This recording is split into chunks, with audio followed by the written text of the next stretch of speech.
Bonjour Jean-Michel, ce que je peux vous dire c'est que si les jeunes retraités comme vous les appelez se sont un peu épaissis, ils n'ont pas perdu leur langue et jeudi soir pour le rassemblement et puis vendredi ça ressemblait un peu au café du commerce, ce qui veut dire tout simplement que ces joueurs sont avant tout très très contents de se retrouver après des années de séparation pour certains et bien si ils étaient contents et donc bavards lors des retrouvailles, néanmoins quand on est sur le terrain il n'y a plus de plaisanterie, l'esprit des pros n'a pas changé, c'est ce que je vous propose de découvrir dans un reportage qu'on a tourné donc ces derniers jours au travers des yeux d'un petit prince qui s'appelle Rudy, un petit prince pour la Coupe des Princes, ça me semblait logique.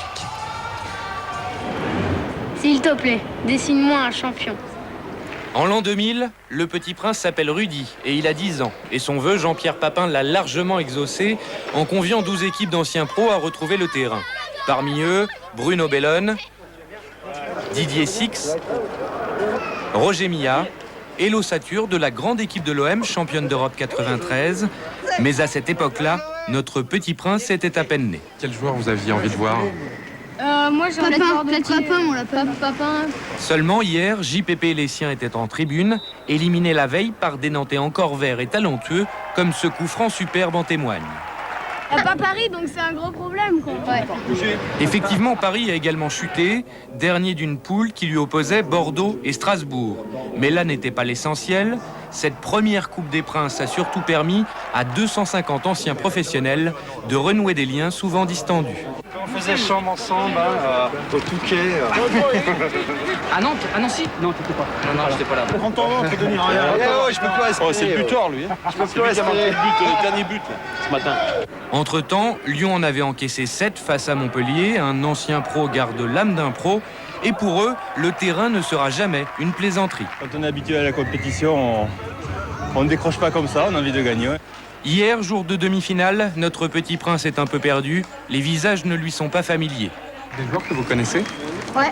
Le 17, Bob Marley, c'est Jimmy Adjoviboko, capitaine d'une équipe lensoise, opposé à des Nantais très motivés. Sérieux les gars, très motivé, très.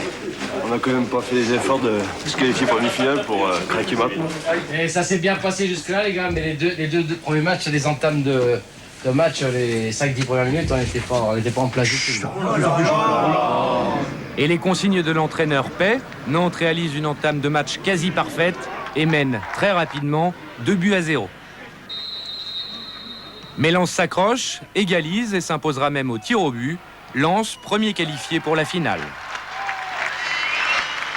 On a pris ça bon enfant, venant sur le terrain, tout en rigolant, mais bon, après là, avec un peu de chance, on s'est retrouvé en finale.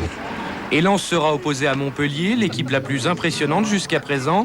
Ferraoui ou Biles, jeune retraité associé à Passy ou Milla, la chimie gagnante. En demi-finale, face au Strasbourg de Didier Six, Montpellier s'impose 1-0, but de Passy. Nous, on avait envie d'aller en finale, on y est. Vous me donnez un pronostic pour demain? On va gagner. ils sont forts, mais ils ont pas de langue. Alors, pour faire mentir les jeunes, les anciens Montpelliérains ont pris de bonnes résolutions. Ce soir, on se repose parce que le mec, sinon, ça va être laid. On se repose ce soir. Sinon, le président, il va pas nous reconnaître. Dormir. Ah, quelle joie de revoir